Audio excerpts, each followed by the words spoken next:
Hello，大家晚上好，我们又见面了，欢迎您准时参加我们每周六的教育夜现场。我是 Enlighteens Education 湾区办公室的 Manager Ali。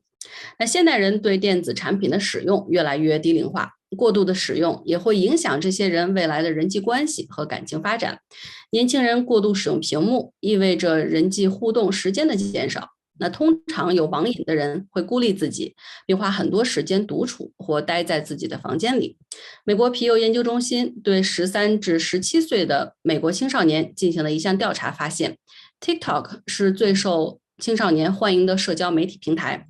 大约67%的青少年表示他们曾经使用过 TikTok， 其中16%的青少年表示自己是重度用户。那如何帮助青少年对抗戒不掉的网瘾呢？今天的讲座由 Enlighteens 创始人、资深升学顾问笨老师和2位客座嘉宾 Manning 同学跟他的顾问 Erica 老师一同跟大家分享他的心路历程，从网瘾少年到人间清醒，一个美国高中生的蜕变。欢迎笨老师，欢迎 Manning， 还有 Erica 老师。好，谢谢艾丽老师的介绍啊。在座的家长大家晚上好啊。我们也非常高兴今天能够请到我们的学生啊，在湾区长大的ABC 男孩啊麦宁和他的counselor 或者升学顾问 Erica 老师。同时 Erica 老师呢也是一位3个孩子的母亲。我觉得从一个母亲的角度，能代表在座的很多家长啊。那我是一个爸爸的孩子比较小，所以我也很关心这个话题。所以咱们今天的话题呢和平常不太一样。我在前面的2个部分呢会简短的介绍一下这个 background information 一些背景知识，给大家告诉大家现在面临的问题啊。主要的时间留给 Erica 老师和 Manning 他们做一个英文的interview 啊，因为 Manning 像很多美国长大的孩子一样，中文并不是像他英文那么好，所以Erica 老师做一些精简。所以大家如果在这期间有一些话题，或者觉得有一些疑问，或者有很多问题的话，可以打到 chat 里边，我会选一些比较有代表性的给大家做统一的分享。好，那么进行开始啊。那首先第一部分就是大数据里边的网瘾少年哈这个呢是被忽略了。根据美国这个心理学会啊，它这个网瘾呢还不算一种需要介入的啊，也不是要服药来解决的，但是它是侵蚀我们生活中，别说青少年啊，连成年人啊、中老年人都会面临一个问题。开始为什么给大家放这个视频啊？这个视频是几年前我们自己在公众号里边有发的。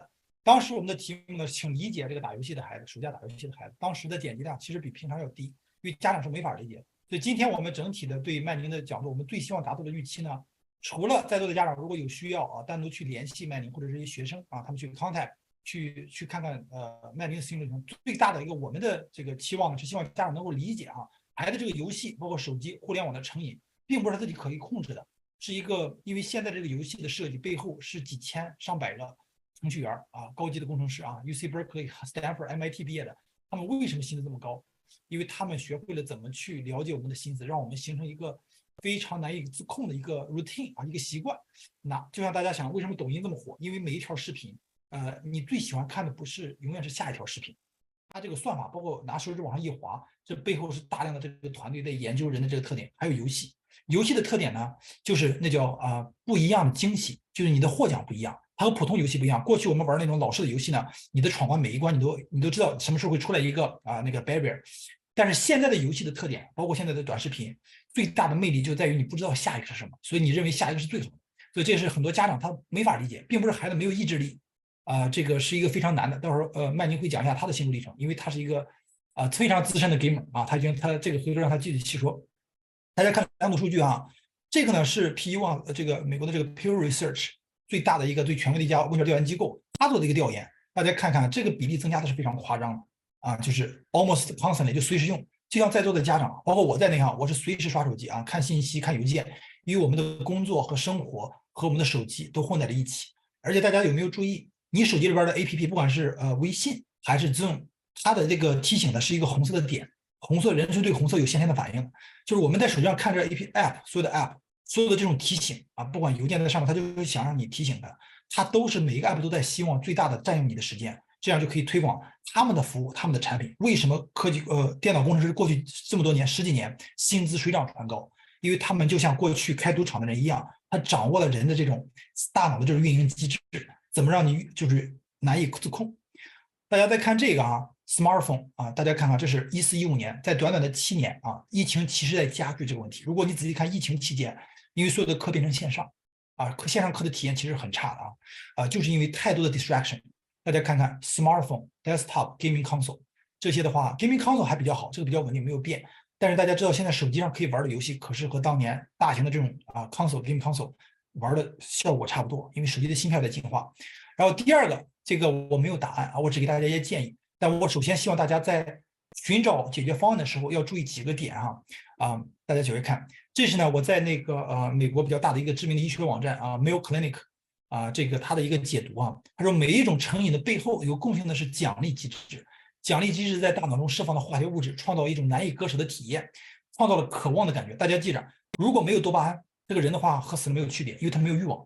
你对食物没有欲望，对水没有欲望，对生活失去了欲望，那很严重，对吧？但是你要过度的刺激，你将来就可能面临着一个多巴胺的短缺，就刺激不出来，那和瘾君子没有区别。所以大家要理解，如果是一个孩子游戏成瘾，或者是短视频任何一种成瘾，它和那种用那种违禁药物达到的那种感觉是没有太大本质的区别。所以不要再苛责这个孩子，而是要去针对性的去理解特别是曼宁，我们之前在聊的时候，听到了很多就是我们非常触动的一个点，因为并不是说这孩子从游戏成瘾少年到自己能够戒断，这是一个让我们 inspire， 我们更觉得对我们最大影响的是让我们从孩子的角度，特别是美国长大的孩子角度去理解他们的 struggle 他们也想变得远离这些诱惑，但是呢，一会儿给大家再揭秘满足并让你感到满足这种满足感。然后虽然奖励感是健康的，这个奖励感就是奖励机制但某些什么叫成瘾想要更多，不断的需要更多，尽管出现负面结果，仍想继续，无法自拔。大家要注意这里边成瘾并不是只是游戏也不是短视频。大家如果亚马逊你在买一个东西，你在不停的刷这个曾经有一个病例我在一个书上见过，他是购物成瘾，他每天他最兴奋的就是下单买，等那个包裹来的过程中，等包裹来了打开那一瞬间，这种爽感没有了，再买，他最后真的是买破产了，最后就在亚马逊买是1-2块钱的咱们国内一些电商卖的一些小的配件他就买这个。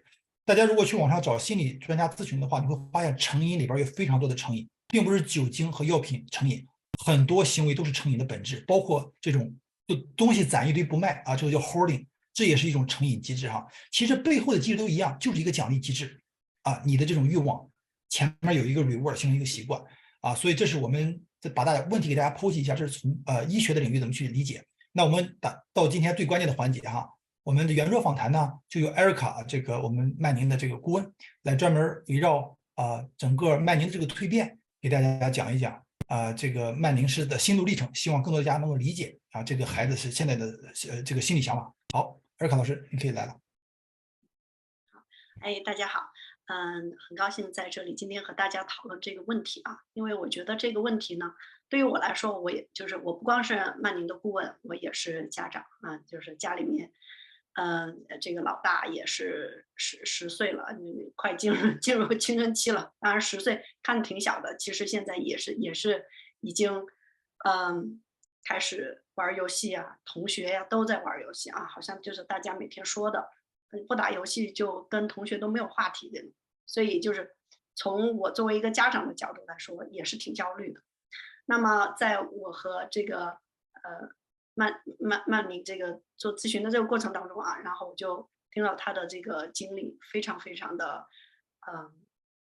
震撼所以呢，就是也和他聊了很多，包括他自己的这个改变什么的，所以今天呢也是想把这个经历他的这个经验呢也和大家分享不光是听他这么说，当然也是从我自己本身做家长的这个角度和大家一起做个分享，然后希望能够就是有所启发，有所帮助。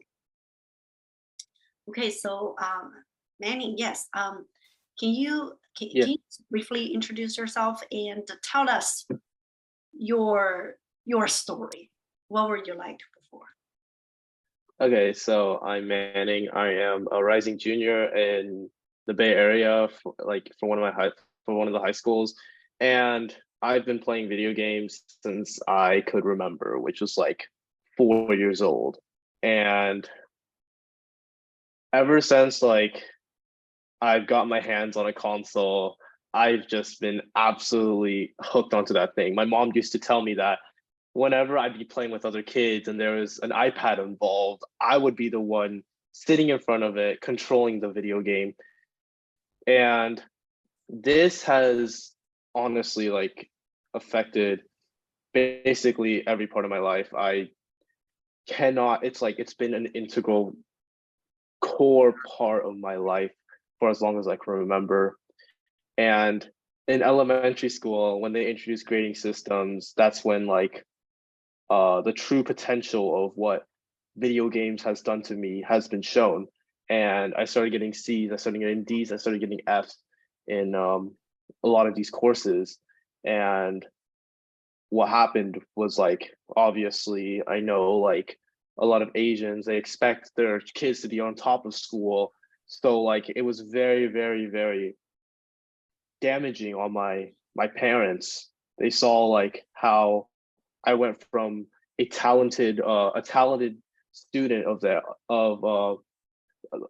the school turn into such a low point that they can't even comprehend what even happened. And then COVID hit down. Like I went through middle school trying to recover that, and then COVID hit. How much video games did you play back then? Whenever I could play. It was school, video games, sleep, repeat. There was nothing else going in my life. And COVID made it extremely bad.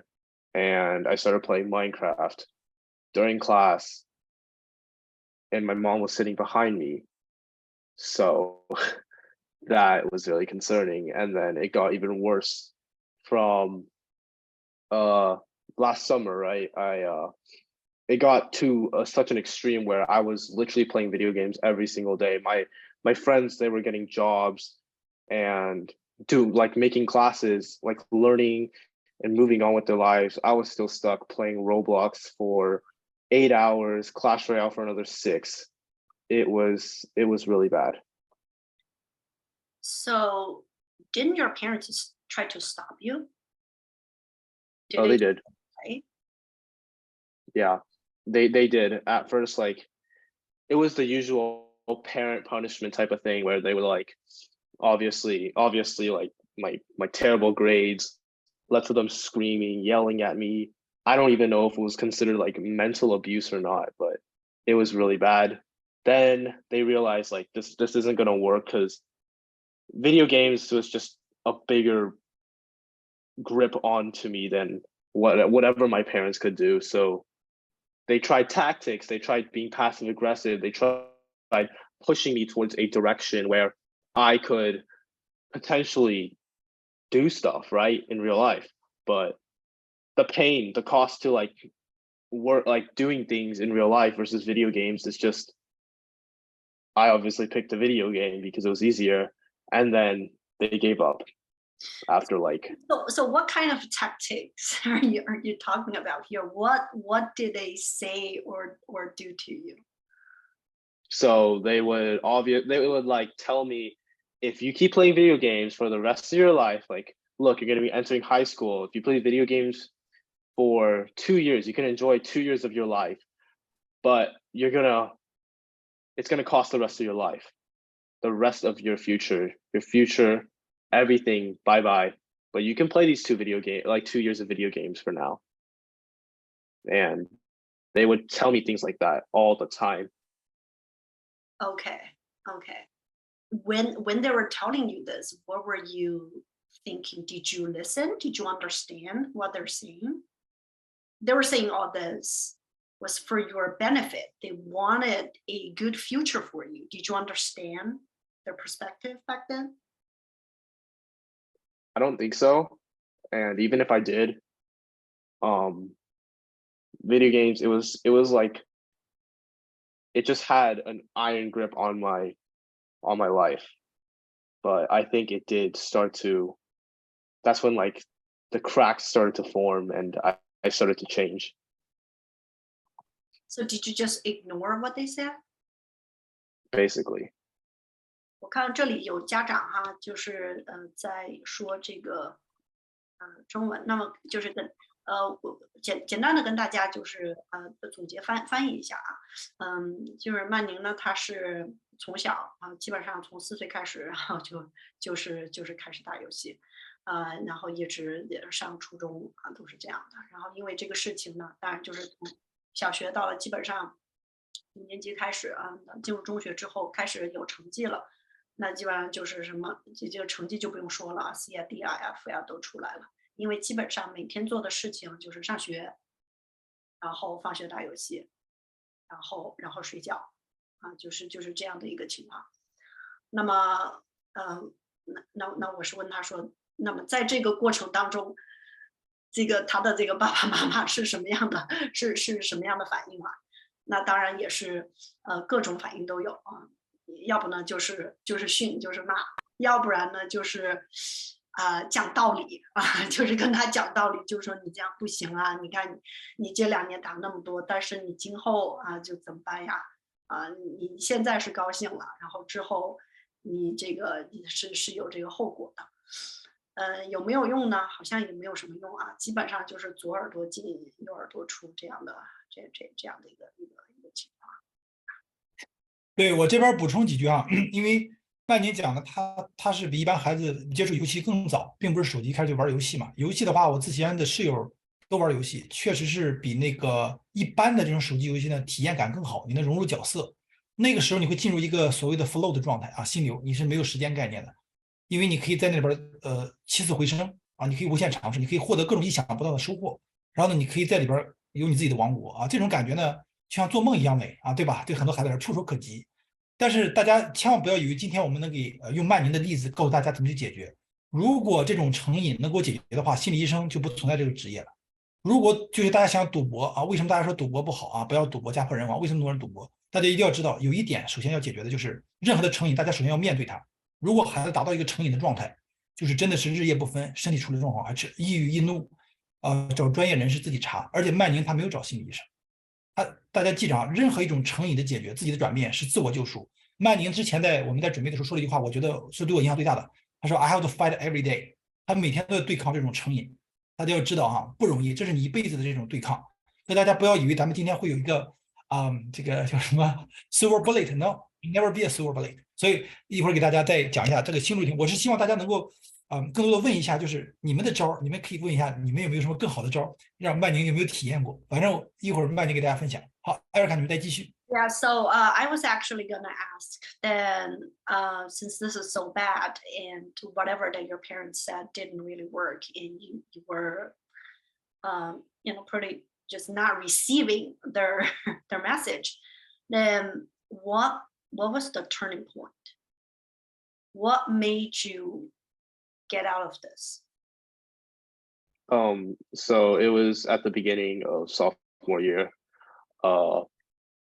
I had one day before I was going to be a sophomore, and I realized, like, what did I do with my life? I wasted the past 3 months wasting it on some game, whereas the people who I consider my gamer, like my friends who were obviously through games, they started to make progress. They started to do things outside of games. They started to get better in a sense.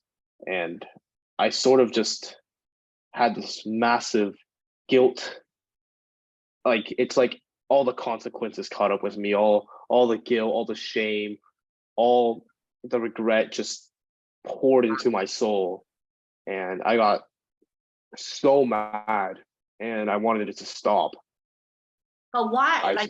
Didn't you enjoy games? Right? You wouldn't have played it for so long if you didn't enjoy it. Then how come, like, all of a sudden you are not enjoying the games anymore? Well, it's like coffee, right? You use it once, it's amazing at first. It does wonders for you, and then suddenly it just becomes part of your life. It's just there, and the fact that it was this video game, right, it was taking up so much time. It was like as if the coffee had, like, for this example I'm using it, it's like the coffee just started becoming a negative. It started providing more negatives than it did with the pleasure, and playing more, like drinking more coffee, isn't going to work, right? So I figured out I had to stop. And what happened was that I stumbled upon a YouTube video which inspired me to take action, and never again have I played video games after that. So are you saying that while you were still playing the games, you were not the level of pleasure actually went down, but you just couldn't get out of it?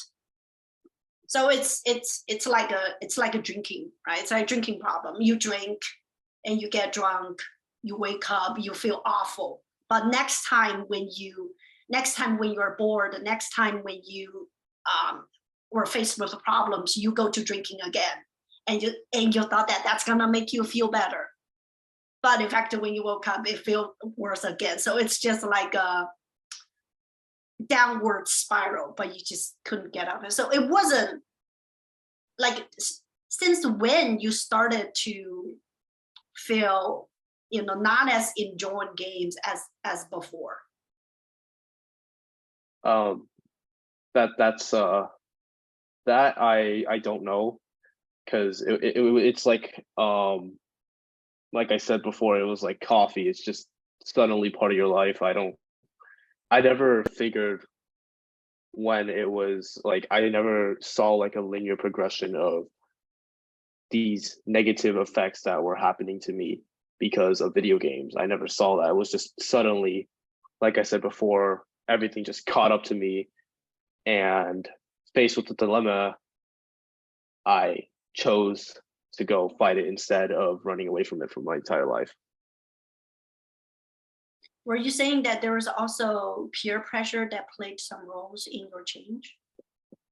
Since friends have all moved on, right?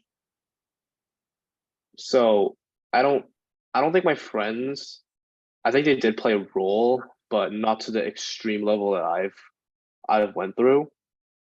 Since they got the ball rolling, they figured out like, okay, I got to do this with my life, I got to do that with my life, I got to take more responsibility, and then I followed them, and then something else, which I will mention later, took me abroad to where I am at today. 所以曼宁呢，他刚刚就是说啊，那他的这个转变呢，实际上是在9年级的暑假啊，就是9年级的暑假快结束的时候，是有这样的一个，就是突然的他就改变了，就像换了一个人一样。那我也是问他，就是很奇怪，因为你打游戏，那么应该是很喜欢打的，那怎么会突然就不喜欢这个东西啊？那么他的转变呢，也是，就是他就觉得这个东西实际上其实是给了他，其实并没有给他带来很多的快乐，这相反其实是给他带来了很多内疚感，很多这个很多羞耻感，而且在那个时候，他的一些同学就跟他一起打游戏的一些同学啊，也都开始进入下一阶段了，该干嘛干嘛，都做正事儿去了，然后他就更觉得就这个东西很糟糕。那么实际上呢，其实这个就是说理解起来的话，实际上就跟一个人，你比如说这个不管是吸烟也好，喝酒也好哈，那么他觉得好像一开始这个东西好像能够给他带来一些快感，但是实际上随着时间的这个累积，慢慢的就其实这快感的程度是下降的。但是呢，因为这个东西已经是一个习惯了，所以他一旦碰到问题的时候，一旦又无聊的时候，他又会再去喝，然后完了之后醒了之后就更痛苦。实际上其实他打了10几年的游戏，其实并没有说这10几年来从小到大这个游戏都是那么的好像很好玩一样的。其实到了后来，随着他的成长，慢慢的就发现这个东西，至少是从我们家长的角度来说，我们以为孩子很 enjoy 这个东西，实际上其实他们也并没有，只不过没有办法出来而已。Yeah. So Manny, can you tell us what you did to get out of it, to get rid of it completely? That was probably the single most greatest battle I've ever fought in my entire 16 years of my life. What I mean is that it's like alcohol. Why are you trying to create alcohol?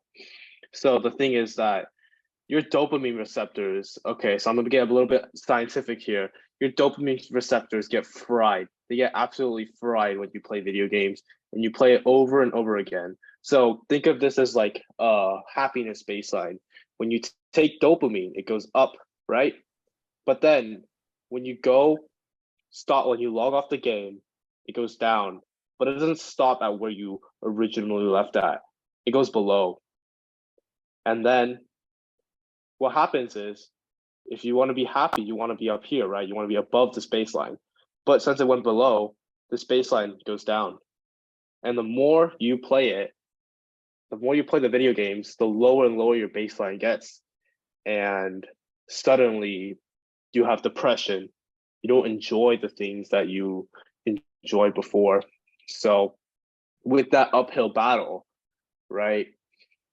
The way you increase the dopamine receptors is you have to fight with voluntarily going through pain. You have to voluntarily throw yourself into the fire. You have to exercise. You have to do painful things. You have to do these things that feel bad, but then it will increase your dopamine, like your happiness bar, up and up and up. So it's not easy. So in this process, like you have been playing, right? And all of a sudden you decided that, I want to cut this off. And then you pretty much, you just, stay away from it. And in this process, did your parents help you in any sense? What is their role in this process? I just let it all happen. Like, my mom saw me, like she told me like later, back in like February. I started in August, right? So February, she was like, I see you start to change. I'm just gonna let it happen, right? I'm gonna give you time to adjust to what normal life is like, right? So they didn't play any significant. I don't think my dad even knew what was going on, but my mom, she was obviously very observant. She was the one who was doing all the yelling and whatnot. She was the one who tried to get me off the most. My dad gave up first, but my mom, obviously, she kept hope in me, right? So she was obviously watching me grow up, mature in a sense. But she just let it happen. So it sounds like pretty much the change all happened within you. So it was you that wanted to change in the first place. Doesn't matter what your parents have done, what your parents have said. It didn't work at all. But it was you that wanted to change, and you just started to change. So would you say that, as a parent now, like if my kids are getting addicted to games, should I just let it happen? Like, should I just see that happen and stay there and say nothing, do nothing? That I don't think you should do that.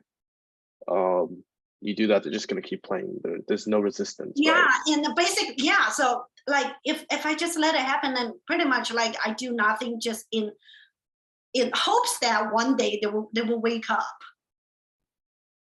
But does that happen to everyone?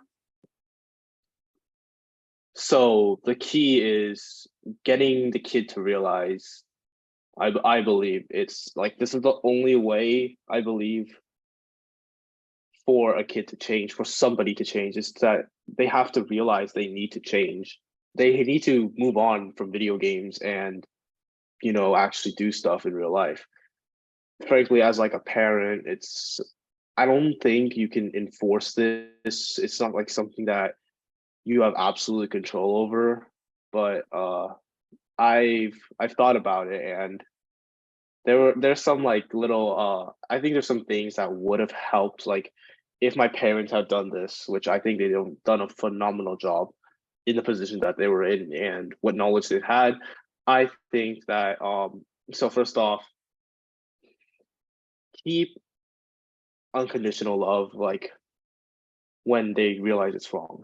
So if you close off to them, right? If you don't support them when they realize it's wrong, what does that signal to the kid? It signals that getting off video games is wrong, which is not what you want. So like keep unconditional love to them, tell them, support them, give them positive reinforcement as they try to get out of video games. It's like, what would you do if you had a child who drank alcohol and suddenly he or she stopped? You'd obviously like support them. You want to like just walk them, just be patient. So that's number one. Number two is don't punish, don't like negatively enforce them, because what that just did to me personally was I just revolted. I became a rebellious child because of this negative pushback from my own parents, right? Where supposedly as a child, you're supposed to like have positive reinforcements from your parents. You're supposed to have you're supposed to be supported by your parents. If they're like attacking you in any sense, passively, aggressively, mentally, physically, any type of aggression or negative treatments towards the child, it's not gonna do anything but make you and them suffer. And finally, keep the kids' experience with you on a positive level. So do things for them that will allow you to gain their trust. And I know this sounds like very manipulative, but it's just like you have to like be patient with them. You have to be understanding with them, understand them, because they want to open up. Like they want help. Usually, sometimes when, like I said, when they realize it's wrong, they want to seek help. But if they don't trust you, they're not going to go to you. They're going to go to their gaming friends and their online gamers, and it's not going to be good. So is there anything you wish your parents had done differently that maybe could help you turn around earlier? From what they did, from what they knew, I think what they did was like absolutely acceptable. Like the way they navigated it was they did it extremely well. But like, obviously, I don't want like anyone to go through that experience. So honestly, it's just do not make them the enemy is all I wish my parents did. If they hadn't made me the enemy, if they teamed me up with the computer game or the Xbox or the Wii U or whatever, I think that would have been much more helpful, because now it's not a me versus you situation. It's me plus you versus them, and them I'm referring to as video games. 你看，我刚刚就是和曼宁哈，就是谈这个，因为这个转变呢，其实是他自己那么意识到了之后，那他是做了网上也有一些关于戒掉网瘾啊，包括戒掉这些习惯啊，怎么样树立新的习惯啊，一些技巧。但是这个全程基本上就是，那首先是他自己是非常非常的坚决的要做这个事情，然后并且他的家长呢也是看到了这个改变。那么特别是他的妈妈在看到了这个改变之后，也是就是还是支持他嘛。我想没有家长会不支持。如果我的孩子突然有一天不打游戏了，然后开始醒悟人生了，那我真的是估计做梦都要笑醒。那么所以我就是我也是问他，那在整个这个转变的这个过程当中，那你想作为我们家长，应该怎么样做呢？那我们家长就具体到底就是应该扮演一个什么样的角色？那我觉得他说到了几点啊，说到几点就是，我觉得是很有意思，也很有启发性啊。一个就是说，一定要有耐心。我觉得这个对于对于我作为家长来说啊，这个是一个非常非常难的一个功课，但是也是非常非常重要的一个功课。而且其实结合我本身咱们作为 counselor 啊，在我们带学生的这个过程当中，真的就是会发现，孩子他的这个成长一定不是按照你的节奏的。他一定不会是在你想要他做这个事情的这个时间点就会做这个事情的。这样的娃很少啊，有这样的娃，估计咱们今天来参加这个 webinar 的都没有这样的娃，有这样的娃就不用了，对吧？都天使娃了。但是确实是这样，就是那么在这种情况下，我觉得对于家长的一个最大的挑战和功课，就是我们要让他们按照他们自己的节奏。包括我相信曼宁的妈妈也是绝望焦虑了很多年，因为她从这么小开始打，对吧？就是其实我和她妈妈也有过沟通啊，就是基本上那段时间就绝望了，就觉得这个娃就绝望放弃了，没有任何的办法了。那么哪怕是在这样的绝望放弃的这个心态中，其实还是会有转机的。所以就是一个是有耐心，还有一个呢就很重要的一点，就是不要去 punish， 那就是不要去责打或者是责问或者是惩罚，就是通过这种暴力的方式，那肯定是行不通的。当然就是这个也是一个很难的一个功课啊，因为有的时候人在气头上真的什么话可能都说得出来，什么事情可能做得出来，但是就是如果是要靠这样的方法的话，那么一定是会把孩子推得越来越远。他就如果当我们家长成为孩子的敌人的时候，那么哪怕是他想转变的时候，他可能都不会来寻求你的帮助。他可能第一个人他不来找的就不是家长，就不是你了，他可能是去找他的网友去了，可能是去找其他的东西。那样的话，相当于我们就把孩子给越推越远。那么还有一点呢，就是永远记住，就是说不管孩子他是什么样子哈，我们的孩子其实对我们家长是有感情的，所以就是希望我们能够成为那个当娃意识到他自己问题的时候，他能够还能够转向我们。所以我觉得这个是我作为家长来讲的话，我觉得是非常非常有启发性的。那么当然也是需要一个每天都要去操练的一个事情。而且当然了，就是说具体的这个情况当中，其实可能会遇到很多具体的，对吧？比如他做这个事情，你说什么话呀什么的，这个真的就是每一天都是一个功课，都是一个挑战。So Manning, like, can you tell us what you are doing now? So with your total change, like it's 180-degree change. So what are you trying to do now, and what do you have to say to parents and kids? So what I'm doing right now, I'm developing emotional intelligence. I'm developing that like extremely high.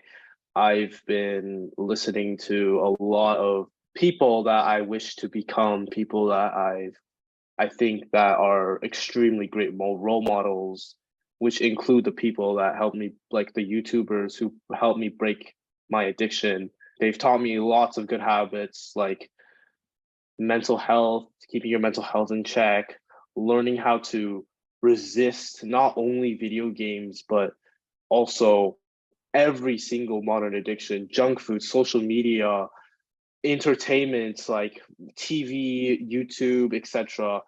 All of that I was able to get rid of because of my stumbling across their channels. And with me taking all of this advice, my grades went up, all A's.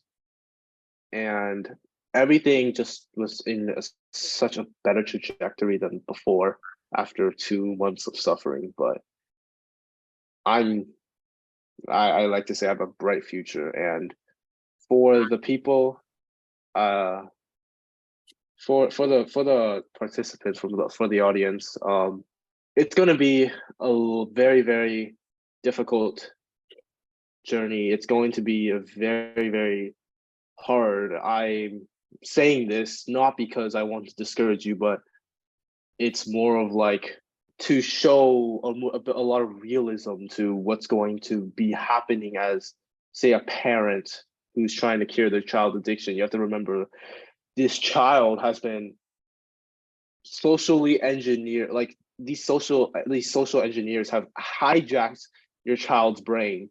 They're basically puppeting your child through video games, through social media, through all of these things.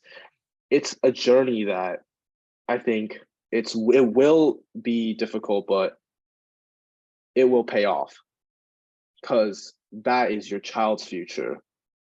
That is the purpose of being a parent, to push your child towards the best future that they possibly can.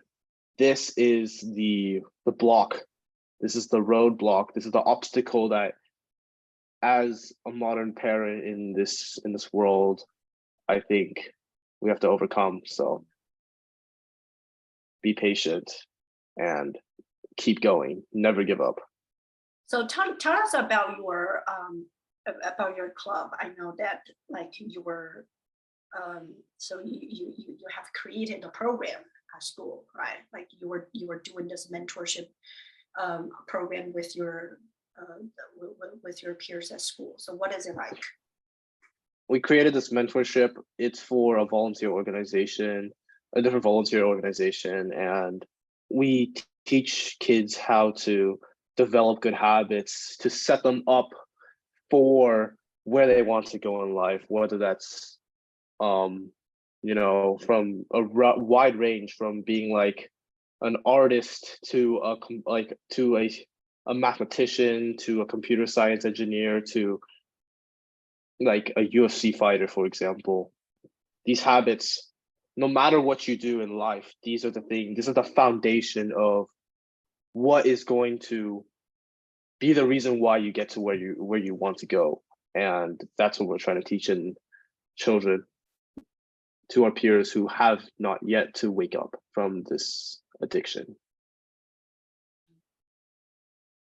那曼宁呢？他现在就是应该有1年的时间哈，已经断网1年的时间了。然后，而且他现在也是就是整个人是180度的大转变，然后也一直有在就是也一直是在很坚持，就是现在的一个是完全的一个不同的一个生活方式。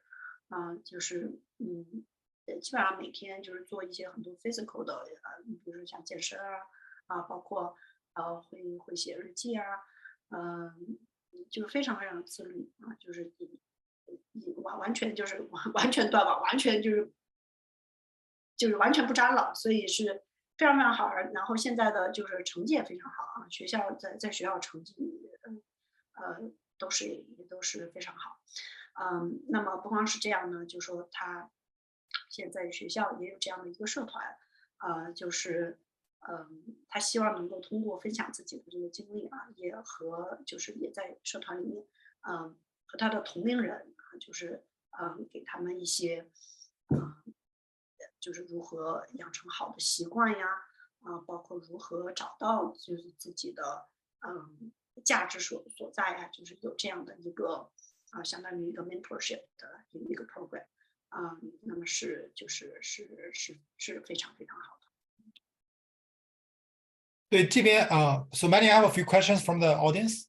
So I think that they raise very good questions. 大家的问题我给回答一下，就问一下So there's basically the parents they all see you you by yourself. You get out like the jungle or like the trap. You are able to be sober. I call it digital sober, right?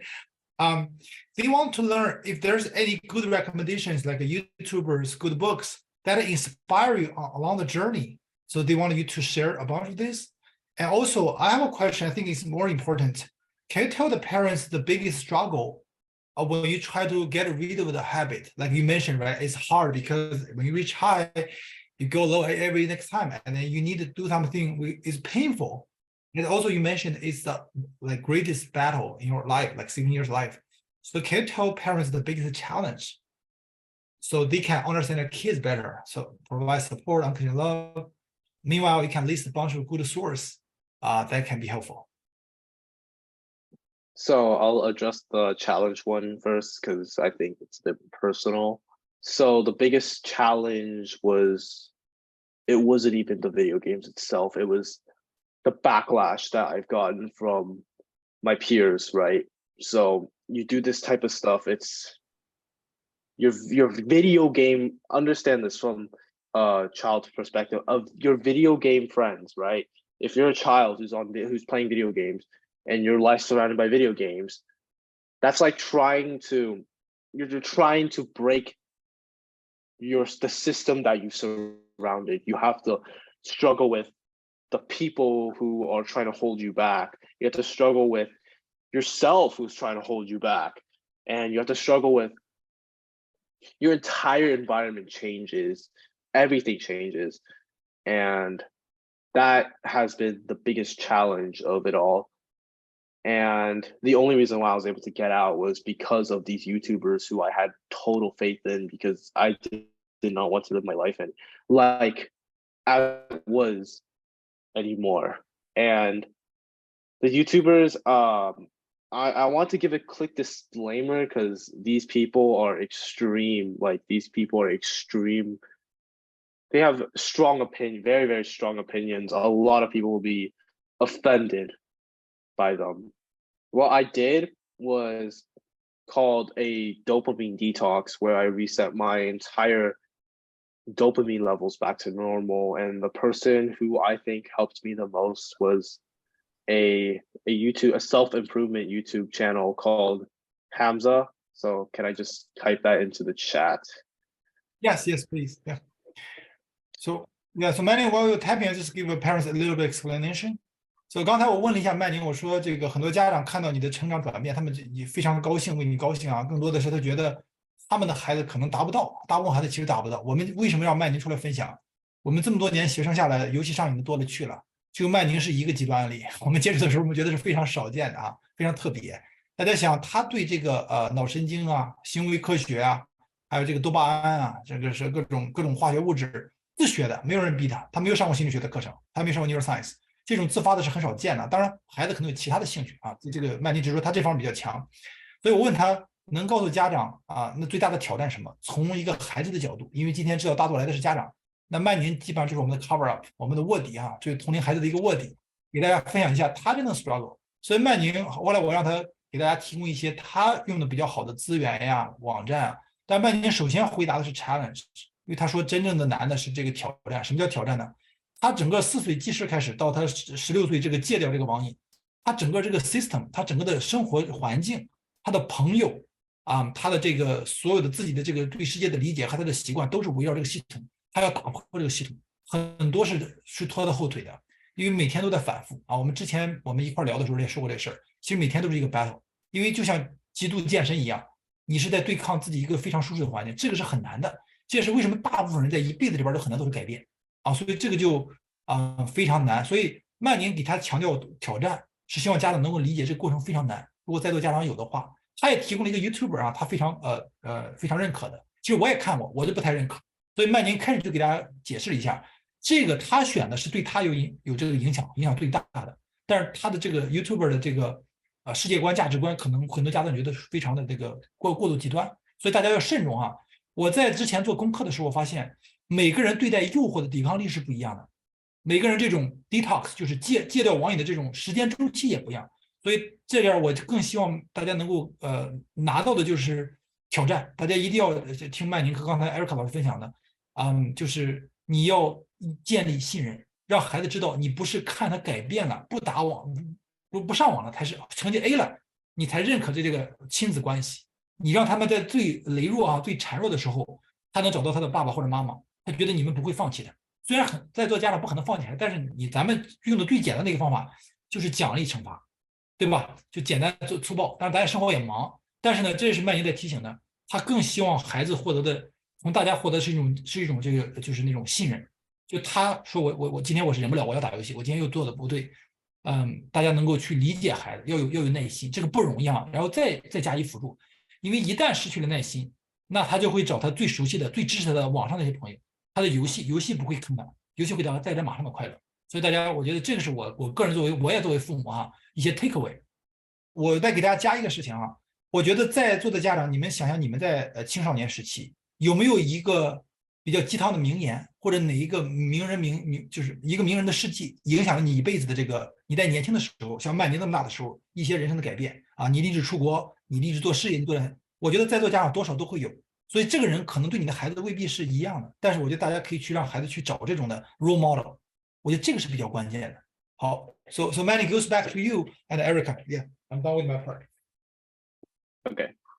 Yeah, and I'm also seeing some of the questions here. Like some parents ask what specific techniques or approach did you apply in this process to get yourself out of this? So I want to address the question because like that's not the right. I would say that's not the right way you get out of something like this. It's the beliefs in your mind. You have to literally become a different person. You have to change beliefs about you and do things that are unnaturally human. Supposedly, we're not supposed to even be able to break out of these types of things, but you have to like change the belief inside. Like as a child, I had to change the belief inside of me, thinking like I can make it out of here. I can keep going. I have this potential. And then also I had to change the belief that like video games, they were terrible for me. I had to make video games the enemy and disproportionately distort its image of a video game to something that's even worse than a drug.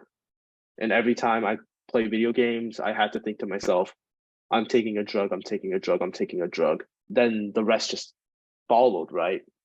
Everything just followed after I changed beliefs of who I am as a person. 曼宁刚刚说到，就是很重要的一点，在这个转变的过程当中啊，就是当然他其实他有用很多他有一些具体的这些 techniques， 但是他有提到，就说最重要的一点，关键是你对自我认知的这样的一个转变，就是你从根本从心理上面认为说自己不再是以前那个玩游戏的自己啊，这个是最重要的，是一个从根本上来说，就是能带来改变的一个最大的一个动力。So yeah, well, I think these are all like very heavy questions, and I believe, you know, if we keep talking about this, we could keep the conversation going for like 10 days. So one last question, I found this one much less heavy, and so one parent was asking, did you develop other hobbies now, like as a new you? Okay, so how do you spend your time now? I kind of already filled that out in the chat, but basically going to the gym, getting my fitness, and also like improving my mental health through meditation practices. I read way too many books, way more than I can count for, and I implemented those strategies that these books have told me to, like How to Win Friends and Influence People by Dale Carnegie. That absolutely boosted my social skills to the point where I literally brought a poll into my English teacher's classroom and she did not care. So that was funny. And then also journaling, which was really like journaling, meditation were the things that like allowed me to have a lot of self-reflection, and it was also the thing that like fueled my ability to grow in such a way that I did. And I still continue these habits to this day, I also do other things as well. But those are the 4 habits that I've been doing, and I absolutely recommend everybody should be doing. Thank you so much. Yeah. 好，谢谢曼宁。对，今天时间咱们已经超了一些时间哈。我们其实最早的时候，曼宁给大家准备的是他读了这么多书之后的一个总结一个工具哈。但是后来我们讨论呢，这个网上这种 TED Talk 呀，作者都满大街都是，为什么没有改变？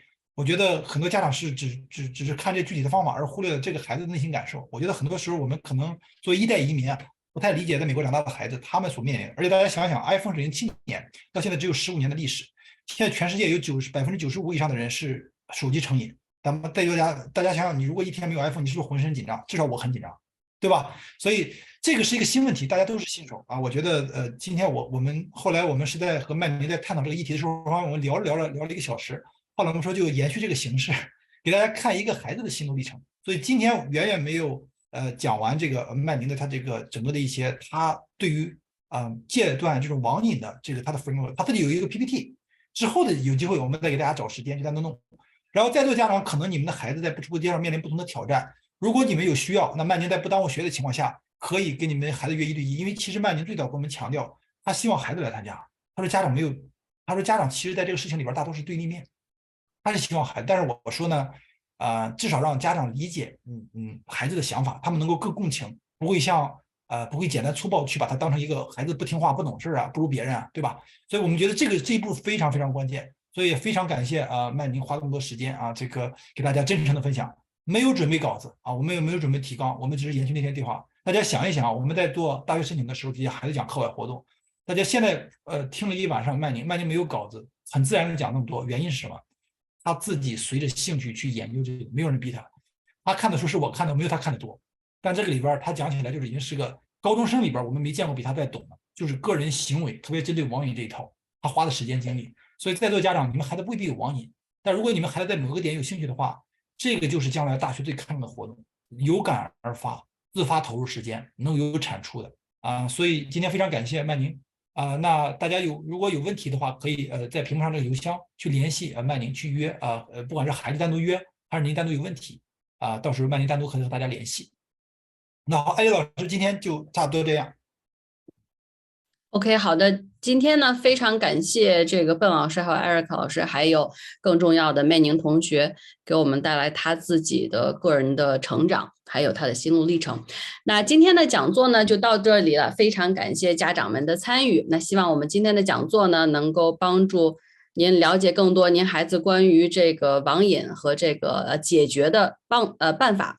那我们下周六晚同一时间美西7点时间，希望能够与您不见不散。那接下来如果您有更多的问题想要来咨询，欢迎您扫描屏幕上我们的微信二维码来咨询或者是致电。那如果您想要加入到我们的微信家长群当中呢，也可以扫描屏幕上的微信二维码，我来发邀请给您。